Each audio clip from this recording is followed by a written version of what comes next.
Joe Biden is addressing the American people. The topic of conversation. That'll be the assassination attempt on former President Donald Trump. My video appears to be screwed up, but we'll see. Anyway, here he is. Nation. Let's listen to the president. Fellow Americans, I want to speak to you tonight about the need for us to lower the temperature in our politics. And to remember, while we may disagree, we are not enemies. We're neighbors, we're friends, co-workers, citizens, and most importantly, we're fellow Americans. We must stand together. Yesterday's shooting at Donald Trump's rally in Pennsylvania calls on all of us to take a step back. Take stock of where we are, how we go forward from here. Thankfully, former Trump is not seriously injured. I spoke with him last night. I'm grateful. He's doing well, and Jill and I keep... All right, well, already off to a rough start. Former Trump, just an awkward way to speak. But look, we already knew who Biden was, so I'm not going to rag on him for every little misstep. But, okay. Good. Demonstrating to the whole nation. Whatever. Him and his family in our prayers. We also extend our deepest condolences to the family of the victims who was killed. Corey was a husband, a father, a volunteer firefighter, a hero, sheltering his family from those bullets. All right. Delighted to hear the president acknowledging the dead here. Let's remember, gang, usually political violence, as with most violence, it ends up hurting more than was intended. We should all hold his family and all those injured in our prayers. Earlier today, I spoke about an ongoing investigation. We do not know the motive of the shooter yet. We don't know his opinions or affiliations. We don't know whether he had help or support or if he communicated with anyone else. Law enforcement professionals, as I speak, are investigating those questions. Tonight, I want to speak to what we do know. A former president was shot, an American citizen killed, while simply exercising his freedom to support the candidate of his choosing. We cannot, we must not go down this road in America. We've traveled before throughout our history. Violence has never been the answer. Whether it's with members of Congress of both parties being targeted and shot, or a violent mob attacking the Capitol on January 6th, or a brutal attack on the spouse of former Speaker of the House, Nancy Pelosi. Okay, so this is really healthy for America to hear. It is important that we not lose context. There is nothing Republicans would like more than to have one of their own, or when one of their own attacks their candidate, to be able to use that as an excuse to forgive all of their abhorrent behavior. This is a situation entirely of Republicans' making. I'm talking about the state of gun laws in our country, the anger involved in politics, the normalization of violence associated with politics. This is entirely the doing of Republicans. So it is smart and it is wise of Biden to put this back in context and to remind everybody, oh yeah, violence has been carried out against Democrats. If you're noticing for the first time political violence, it's because you're a Republican, you live in an echo chamber, and you probably aren't, a terribly empathetic person. But now you know. Now you know. Former Speaker of the House, her husband, there was attempted murder on him with a hammer, for God's sake. How about the attack on the FBI? How about somebody trying to kidnap my governor? Killer. Also, by the way, they wanted to blow up a bridge and hold off law enforcement personnel by, killing them. That's the world we live in. Trump is just finally getting a taste of it. Wish that hadn't happened, but entirely for selfish reasons, because I just think it makes the world a worse place, and I want to live in a nice place. I have no sympathy whatsoever for Trump. More information and intimidation on election officials. Boom. With a kidnapping plot against the sitting governor. Thank you, Joe Or an Biden. attempted assassination on Donald Trump. There is no place in America for this kind of violence, or for any violence ever. Period. No exceptions. We can't allow this violence to be normalized. You know, the political record in this country has gotten very heated. It's time to cool it down. We all have a responsibility to do that. Yes, we have deeply felt strong disagreements.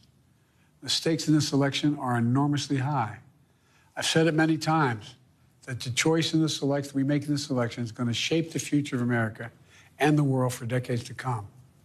I believe that with all my soul. I know that millions of my fellow Americans believe it as well. And some have a different view as to the direction our country should take. Disagreement is inevitable in American democracy. It's part of human nature. But politics must never be a literal battlefield, or God forbid, a killing field. I believe politics ought to be an arena for peaceful debate, to pursue justice, to make decisions guided by the Declaration of Independence and our Constitution. We stand for an America, not of extremism and fury, but of decency and grace. Okay. I've been thinking about how this will affect the race. And I've heard people whining. Whining might be a strong word. I've heard people complaining that people are looking at this assassination attempt callously. I don't think it's callous. I think it's practical. I think everybody's lives and freedom are at stake. And to pretend like we have to take a knee on politics because a bystander was killed. A bystander was killed at a political event is crazy. That's like not talking about guns after a school shooting. That is a way to avoid solving the problem. How does this affect Donald Trump's election chances? I don't have the same take I've seen so many other people have that, this is going to carry Trump to the White House. The people that were considering voting for Trump will probably be much more enthusiastic about voting for Trump. The people who were on the fence, I don't think they're going to see this and say, I'm on his side now. Trump is associated with chaos.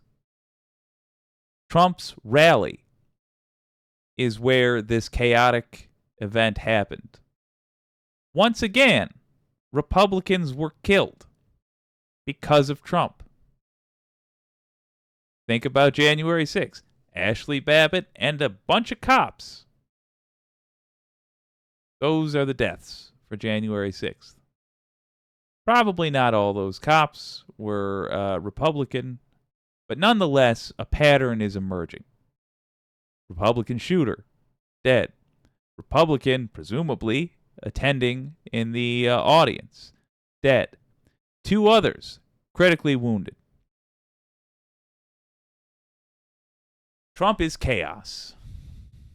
So this chaotic event, I think, will serve to remind people of that.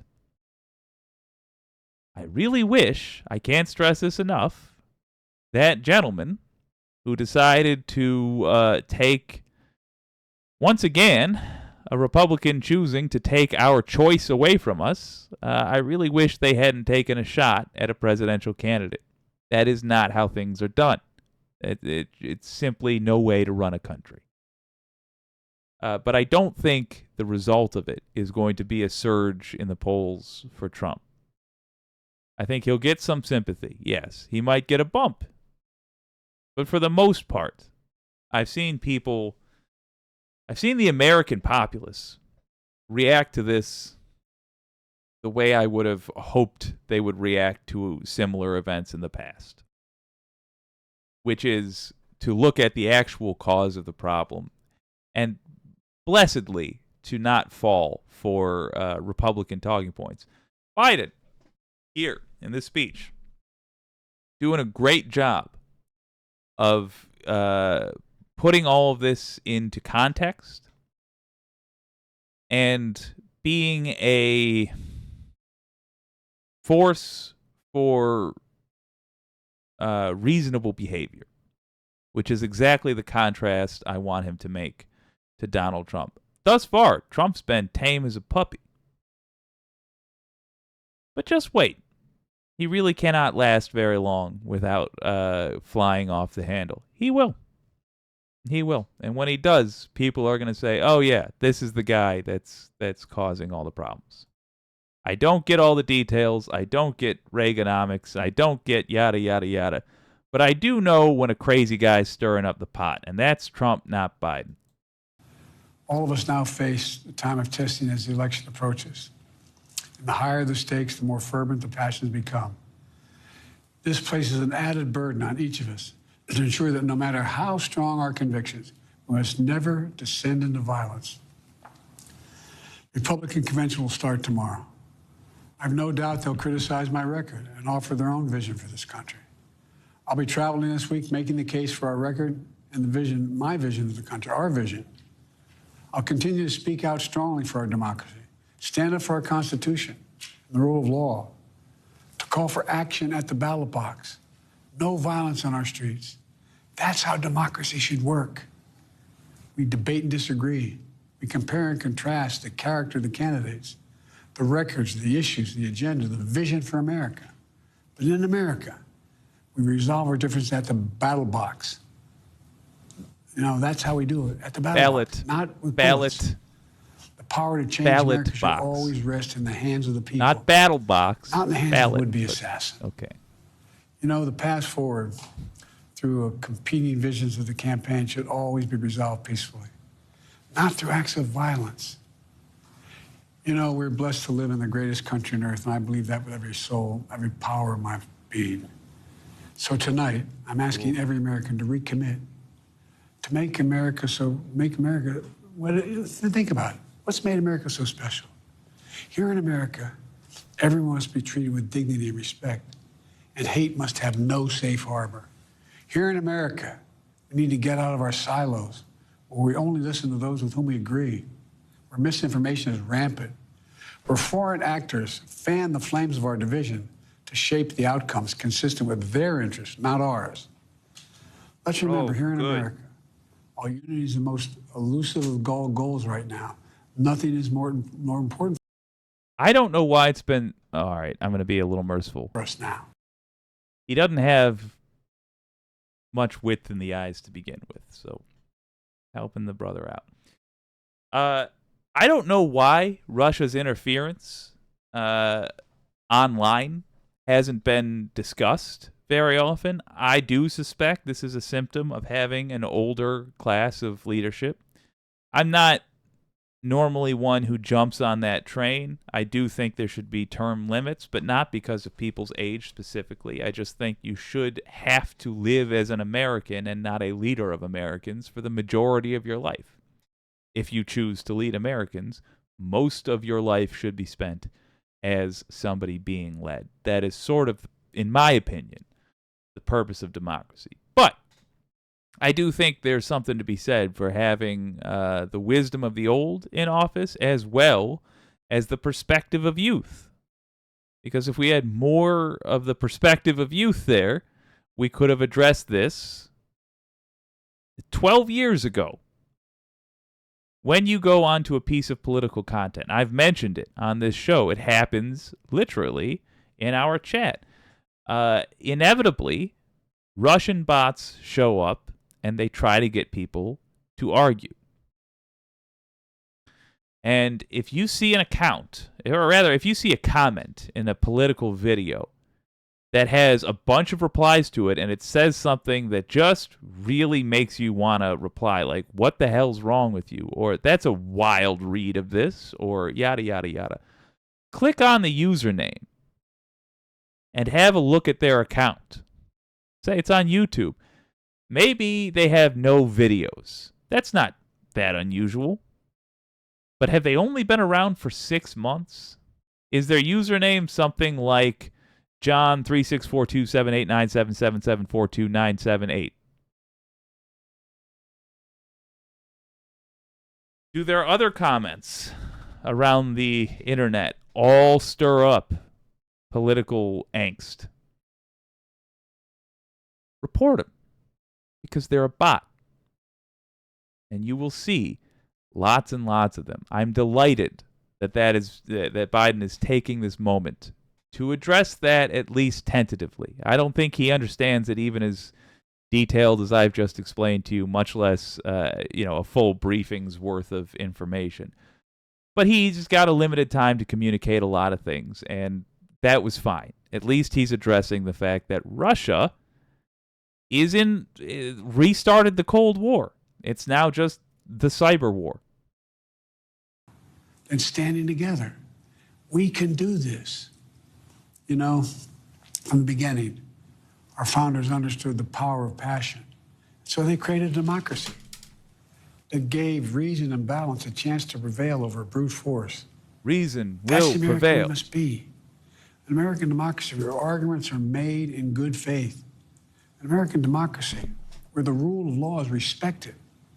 An American democracy where decency, dignity, fair play aren't just quaint notions, but living, breathing realities. We owe that to those who come before us, to those who gave their lives for this country. We owe that to ourselves. We owe it to our children and our grandchildren. Look, let's never lose sight of who we are. Let's remember we are the United States of America. There is nothing beyond our capacity when we do it together. God bless you all. May God protect our troops. President Biden calling on. Good God, that's a handsome gentleman. And the newscaster, too. Hey-o! Pretty good speech. Pretty good speech from Joe Biden. Addressing a lot of the things I was hoping he would. Particularly, and I do apologize, my keyboard exploded during that.